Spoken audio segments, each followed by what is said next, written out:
Have you ever looked in the mirror and wished you could feel a bit lighter, maybe a little more energized, without resorting to pills or risky diets? If you're over 60, like so many of us here at Happiness After 60, you might be wondering how to shed a few pounds safely while still enjoying life. I know it can feel daunting. Our bodies don't respond the way they did in our 40s, and the last thing we want is to harm our health chasing quick fixes. That's why I'm so excited to sit down with you today and share 3 safe, doctor-approved ways to lose weight without medication. These aren't about starving yourself or following fads, they're simple, practical steps designed for our bodies and our lives, helping us feel stronger and more vibrant every day. Losing weight after 60 isn't just about looking good, though that's a nice bonus. It's about protecting our hearts, keeping our joints happy, and having the energy to enjoy time with family or pursue hobbies we love. The good news? You don't need to turn your life upside down to make a difference. The strategies we'll explore today are gentle, sustainable, and backed by doctors who know what works for us as we age. Think of it like planting seeds for a healthier you, small, consistent efforts that bloom over time. By the end of this video, you'll have 3 clear ways to start your weight loss journey, and I promise they'll feel approachable, even if you haven't tried anything like this in years. Let's start with the first strategy, which is all about nourishing your body with mindful eating. Now, don't worry, this isn't about giving up your favorite foods or counting every bite. Mindful eating is about listening to your body and making choices that feel good. For instance, let's say you love a warm slice of cornbread with dinner. Instead of rushing through it or feeling guilty, mindful eating means savoring each bite, noticing the buttery flavor, and checking in with yourself to see when you're satisfied. Maybe you realize half a piece is just as satisfying as the whole thing, or you pair it with a colorful salad to round out the meal. It's about eating with purpose, not just habit. One way to practice this is by slowing down at meals.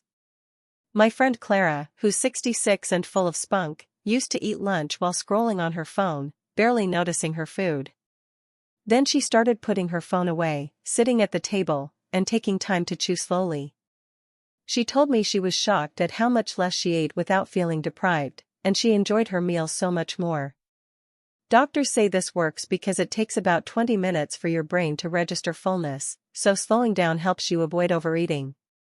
Try this today. Take a moment to breathe before eating, chew each bite thoroughly, and pause to sip water. It's a small change, but it can shift how you feel about food. Another part of mindful eating is choosing foods that keep you full longer. As we age, our bodies need nutrient-rich foods that support our health without extra calories. Think vibrant veggies like bell peppers or zucchini, lean proteins like turkey or beans, and healthy fats like a sprinkle of walnuts. I'm not saying you have to ditch your favorite treats, life's too short to skip dessert.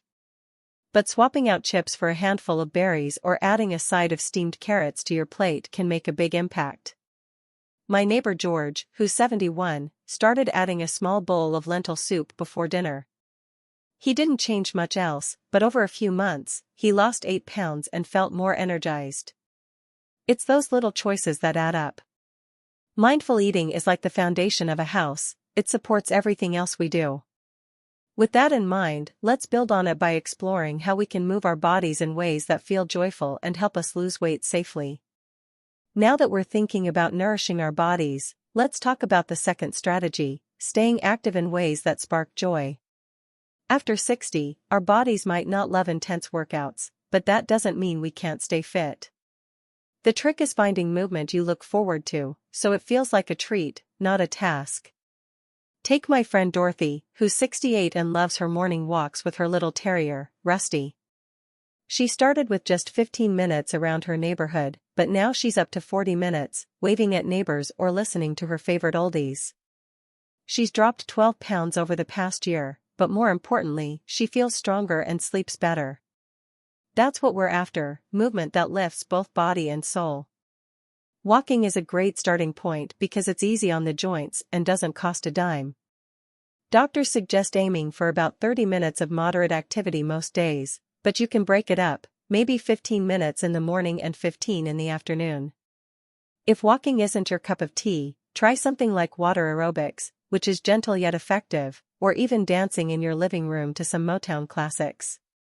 I started doing a 10-minute dance session a few times a week, and let me tell you, it's hard to feel down when you're swaying to Ain't No Mountain High Enough.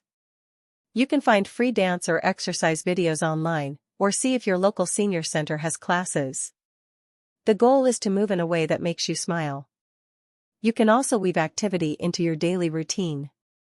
Try parking a bit farther from the grocery store, doing some light stretching while you watch TV, or standing up to fold laundry instead of sitting. My cousin Ray, who's 69, started doing a few arm circles and leg lifts every time he waited for his coffee to brew. It's just a couple of minutes, but it adds up, and he's noticed his clothes fit better. Doctors say these small bursts of movement boost your metabolism and burn calories without wearing you out. The key is consistency. Doing a little every day is better than overdoing it once a week.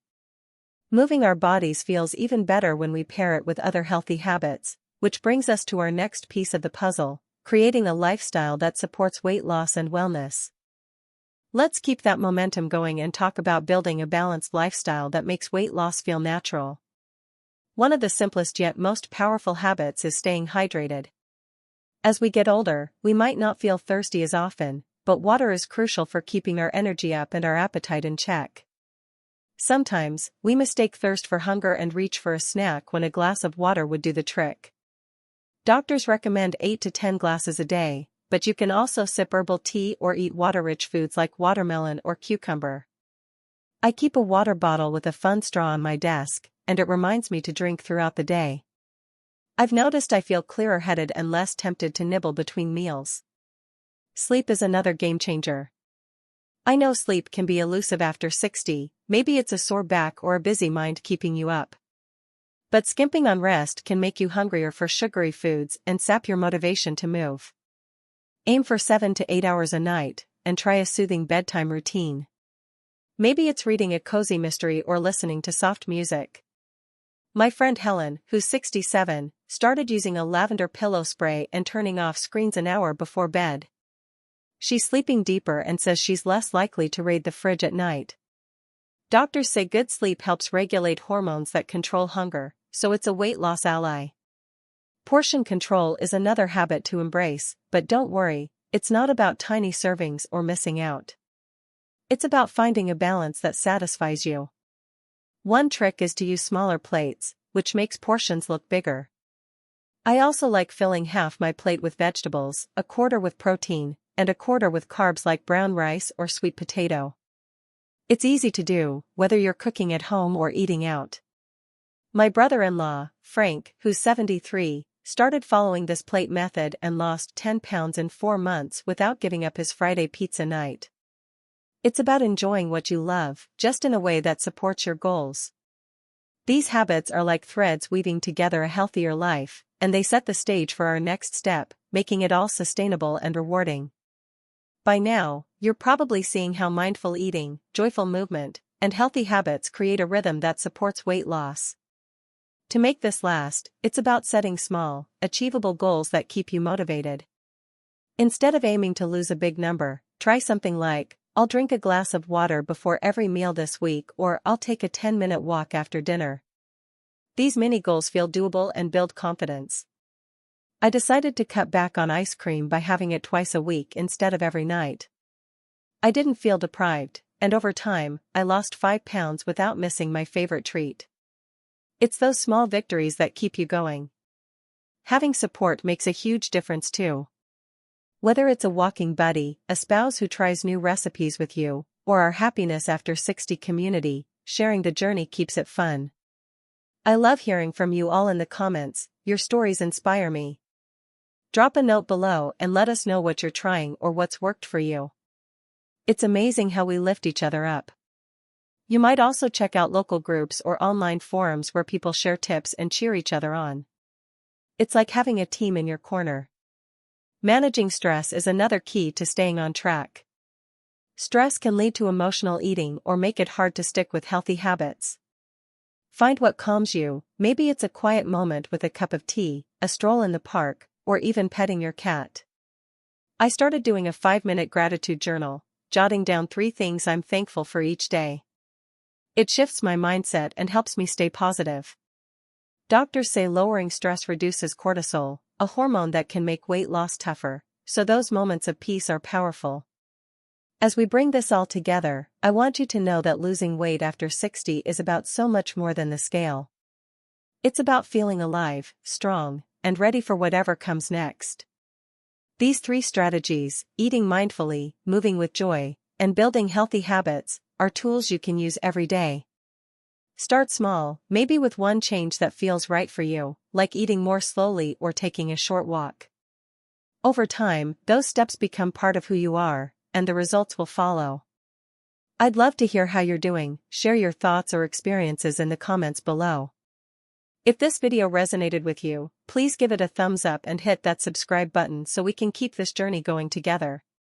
Here at Happiness After 60, we're all about thriving at every age, and I'm so grateful to have you with us. Let's keep taking those small steps toward a healthier, happier you. See you in the next video.